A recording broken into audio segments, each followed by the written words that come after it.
എല്ലാവർക്കും നമ്മുടെ ഇന്നത്തെ വീഡിയോയിലേക്ക് സ്വാഗതം. അടിപൊളി സ്പോട്ടല്ലേ ഇന്നത്തെ സ്പോട്ട്? എൻ്റെ തൊട്ട് ബാക്കിൽ പുഴയുണ്ട്. ഇന്ന് കുറേ ലൊക്കേഷൻ ഞാൻ നോക്കിയിട്ടാണ് ഏറ്റവും അവസാനമാണ് ഞാൻ ഈ ലൊക്കേഷൻ ഫൈനലൈസ് ചെയ്ത്. അടിപൊളി സ്പോട്ടായിട്ട് തോന്നി. പക്ഷേ ഈ സ്പോട്ട് കാണാനല്ല നമ്മളിന്ന് വന്നിട്ടുള്ളത്. ഈ മോഡലിനെ റിവ്യൂ ചെയ്യാനാണ് നമ്മളിന്ന് വന്നിട്ടുള്ളത്. All new Duke 390. എങ്ങനെയുണ്ട് സാധനം? പൊള്ളിയല്ലേ? അപ്പോൾ ഇന്നത്തെ നമ്മുടെ ബൈക്ക് നമുക്ക് സ്പോൺസർ ചെയ്തിട്ടുള്ളത് KTM വൈറ്റ്ലയാണ്.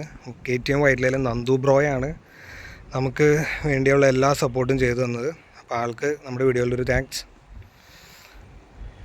ഇതാണ് നമ്മുടെ ഓൾ ന്യൂ ഡ്യൂക്ക് 390. ഏകദേശം 4,19,000 രൂപ വില വരുന്നൊരു ബൈക്കാണിത്. ഞാൻ വണ്ടി ഓടിച്ചു, ഒരു രക്ഷയില്ല. ഈ വണ്ടി ഈ സെഗ്മെൻറ്റിൽ വെട്ടാൻ പറ്റിയ വേറെ ഒരു വണ്ടിയും ഇപ്പോൾ ഇന്ത്യൻ മാർക്കറ്റിലില്ല. അത്രയും പവർഫുള്ളായിട്ടുള്ളൊരു എൻജിനാണ്. ഇതാണ് ഇതിൻ്റെ ഹൃദയം. നമ്മുടെ പഴയ മോഡലിന് വെച്ചിട്ട് നമ്മുടെ ലോഗോ കാര്യങ്ങളൊക്കെ നല്ല രീതിയിൽ മാറ്റമുണ്ട്. അതുപോലെ ഫുൾ ഡിസൈന് വണ്ടിയുടെ മാറി. ഇപ്പോൾ നമ്മുടെ ടാങ്ക് സെക്ഷൻ തന്നെ കണ്ടാലറിയാം, കണ്ടോ?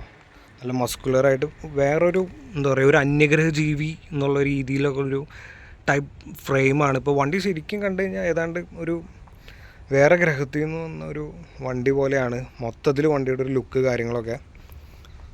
ഫുൾ മോഡലേ വണ്ടി മാറിപ്പോയി. അപ്പോൾ നമ്മൾ ഹെഡ്ലൈറ്റ് യൂണിറ്റ്സൊക്കെ കണ്ടു കഴിഞ്ഞാൽ മനസ്സിലാവും. കണ്ടോ? DRL കാര്യങ്ങൾ നല്ല വ്യത്യാസമുണ്ട്. പഴയ മോഡൽ ഈ ഒരു ടൈപ്പേ അല്ല, ഫുൾ മാറ്റമുണ്ട്.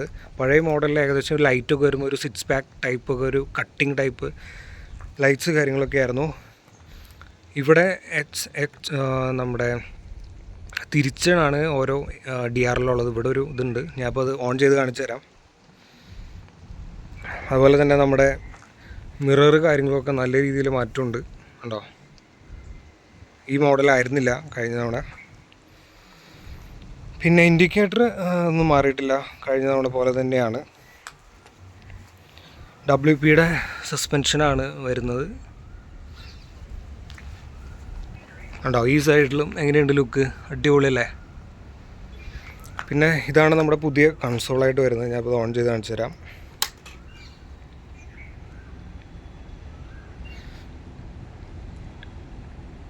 കണ്ടോ? ഇപ്പോൾ നമ്മൾ മീറ്ററിൽ നോക്കുവാണെങ്കിൽ അലേർട്ട് ഇതുണ്ട്. ന്യൂട്രൽ നമുക്കറിയാൻ പറ്റും, ന്യൂട്രലാണോ ഏത് ഗിയറിലാണെന്നുള്ളത് അറിയാൻ പറ്റും. ABS, ട്രാക്ഷൻ കൺട്രോൾ കാര്യങ്ങളൊക്കെ, ഓൺ ഓഫ് കാര്യങ്ങളൊക്കെ, സ്പീഡ്, ട്രിപ്പ്, ബാറ്ററി, ഇത്രയും ഫുൾ ഡീറ്റെയിൽഡ് ആയിട്ടുള്ളൊരു ക്രിസ്റ്റൽ ക്ലിയർ ഡിസ്പ്ലേ ആണ്. അതുപോലെ തന്നെ ഇതാണ് നമ്മുടെ ടാങ്ക് സെക്ഷൻ വരുന്നത്. നമുക്ക് ലൈറ്റ് ഒന്ന് ജസ്റ്റ് ഒന്ന് ഓൺ ചെയ്യാം.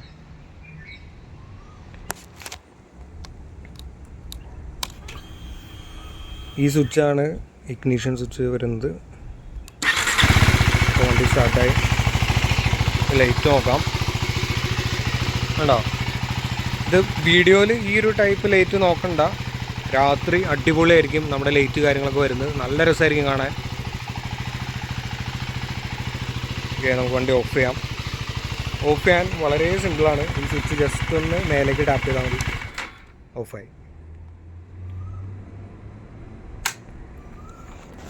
പിന്നെ നമ്മൾ സീറ്റിൻ്റെ സൈഡിലേക്ക് വരുമ്പോൾ മറ്റ് വണ്ടികളായിട്ട് കമ്പയർ ചെയ്യുമ്പോൾ അത്ര കംഫോർട്ടല്ല, എന്നാലും കുഴപ്പമില്ല. പിന്നെ ഇതൊരു സ്പോർട്സ് സെഗ്മെൻറ്റ് വണ്ടി ആയതുകൊണ്ട് കംഫോർട്ടിന് അത്ര പ്രാധാന്യം കൊടുത്തിട്ടല്ല വണ്ടി ഡിസൈൻ ചെയ്തിട്ടുള്ളത്. പക്ക ട്രാക്ക് ഓറിയൻറ്റഡ് വണ്ടിയാണിത്. പിന്നെ ഈ വണ്ടി ഞാൻ ആർക്കൊക്കെ സജസ്റ്റ് ചെയ്യുമെന്ന് ചോദിച്ചാൽ, ബിഗിനേഴ്സിന് ഞാൻ ഒരിക്കലും ഈ വണ്ടി സജസ്റ്റ് ചെയ്യില്ല. കാരണം അങ്ങനെയുള്ളൊരു ആ ഒരു ടീംസിനുള്ള ഒരു വണ്ടിയല്ല ഇത്. കംപ്ലീറ്റ്ലി ഒരു 200-250 ആ ഒരു റേഞ്ച് ഒക്കെ കൈകാര്യം ചെയ്തിട്ടുള്ള ആൾക്കാർക്ക് ഇത് ഓക്കെ ആയിരിക്കും. വലിയ പ്രശ്നങ്ങൾ കാര്യങ്ങളൊന്നും ഉണ്ടില്ല, അവർക്ക് ഹാൻഡിൽ ചെയ്യാമെന്നുള്ളൂ. പക്ഷേ പെട്ടെന്ന് ഒരാൾക്ക് പുതിയൊരു ലൈസൻസ് കിട്ടിയ വഴി വണ്ടി എടുക്കണം എന്നുള്ളൊരാൾക്ക് വണ്ടി ഞാൻ ഒരിക്കലും സജസ്റ്റ് ചെയ്യില്ല. വണ്ടി എപ്പോഴും ഷോറൂമിൽ വന്ന് ടെസ്റ്റ് റൈഡ് ചെയ്ത് നോക്കി ഓക്കെ ആണെന്ന കാര്യങ്ങളൊക്കെ നോക്കിയിട്ട് വേണം വണ്ടി എടുക്കാനായിട്ട്. പിന്നെ വേറൊരു കാര്യം എനിക്ക് പറയാനുള്ളത്, എന്നെ സംബന്ധിച്ച് ഞാൻ ഓൾറെഡി R15 Yamaha യൂസ് ചെയ്തിട്ടുള്ള ഒരാളായതുകൊണ്ട് ഗിയറിങ് റേഷ്യോ വണ്ടി ഒരു കൺട്രോൾ എനിക്ക് നിർത്താനുള്ളൊരു ഇത് നമുക്ക് ഓൾറെഡി എക്സ്പീരിയൻസ് ഉള്ളതുകൊണ്ട് നമുക്കുണ്ട്. പക്ഷേ ഒരു ബിഗിനറെ സംബന്ധിച്ച് ഫസ്റ്റ് ഗിയറൊക്കെ കൊടുത്ത് ഈ വണ്ടി കൈ കൊടുത്തു കഴിഞ്ഞാൽ വണ്ടിയുടെ വഴിക്കും പോവും, സീറ്റിലിരിക്കണ റൈഡർ ആകാശത്തേക്ക് പറന്ന് വേറൊരു സൈഡിലേക്കും പോകും. അപ്പോൾ അതുകൊണ്ട് എപ്പോഴും വണ്ടി അത്യാവശ്യം 200cc ഒക്കെ ഓടിച്ച ഒരാൾ മാത്രം ഈ വണ്ടിയിലേക്ക് നോക്കിയാൽ മതിയാവും. പിന്നെ വണ്ടി ഷോറൂമിൽ ഒന്ന് ടെസ്റ്റ് റൈഡ് ചെയ്യുക. ഞാൻ പിന്നെ വണ്ടിയുടെ ഫുൾ ഡീറ്റെയിൽസ് കാര്യങ്ങളൊക്കെ അറിയാനായിട്ട് ഞാൻ ഡിസ്ക്രിപ്ഷനിൽ നമ്മുടെ നന്ദു ബ്രോൻ്റെ ഫോൺ നമ്പറും കാര്യങ്ങളൊക്കെ ഇട്ടിട്ടുണ്ട്. അപ്പോൾ നിങ്ങൾക്ക് ആർക്കെങ്കിലും വണ്ടി എടുക്കാനോ അതുപോലെ എന്തെങ്കിലും ഡീറ്റെയിൽസ് കാര്യങ്ങളൊക്കെ അറിയണമെന്നുണ്ടെങ്കിൽ ആളെ കോൺടാക്ട് ചെയ്യാം. ഞാൻ ഫോൺ നമ്പറും ഡിസ്ക്രിപ്ഷനിൽ ഇട്ടേക്കാം. പിന്നെ നമുക്കെന്നാൽ എക്സോസ്റ്റ് നോട്ട് നോക്കാം. വണ്ടി സ്റ്റാർട്ട് ചെയ്യാം. വണ്ടി സ്റ്റാർട്ടിന് ഇവിടെയാണ് കീ സെക്ഷൻ വരുന്നത്. നമ്മൾ കീ ഓൺ ചെയ്തു, മീറ്റർ ഓൺ ആയിട്ടുണ്ട്. ഇവിടെയാണ് വണ്ടിയുടെ സ്റ്റാർട്ടിങ് വരുന്നത്. ഈ സ്വിച്ച് താഴേക്ക് അമർത്തിയാൽ മതി. അമർത്തി ഉണ്ടാവും, ഒരു ശബ്ദം കേൾക്കും. ദെൻ ഇത് സെൽഫ് ഇടുക. ഇത് സൗണ്ട് കണ്ടോ, അടിപൊളിയല്ലേ? ഇത് നോർമൽ ആക്സിലേറ്റർ കൊടുക്കാതെയുള്ള സൗണ്ടാണ്. ഈ ഭാഗത്താണ് അണ്ടർ ബെല്ലി എക്സോസ്റ്റ് ആണ് വരുന്നത് ഡ്യൂക്ക് 390ക്ക്. ഞാനൊന്ന് ആക്സിലേറ്റർ കൊടുത്തൊന്ന് കാണിച്ചു തരാം.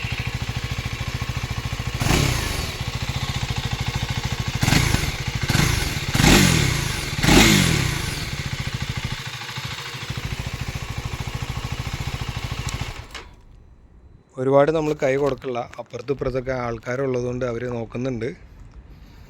എങ്ങനെയുണ്ട് വണ്ടിയുടെ എക്സോസ്റ്റ് നോട്ട്? പൊളിയല്ലേ? വണ്ടിയുടെ ഡിസൈനാണ് എനിക്ക് ഏറ്റവും കൂടുതൽ ഇഷ്ടപ്പെട്ടത്. നല്ല പക്ക മസ്കുലർ ഷേപ്പ് ഒരു ഡിസൈനാണ്, പക്ക സ്പോർട്ടിയാണ്. പക്ഷേ എനിക്ക് ഡ്യൂക്കിൻ്റെ ഒരു ഫാൻ തന്നെയാണ് ഞാൻ.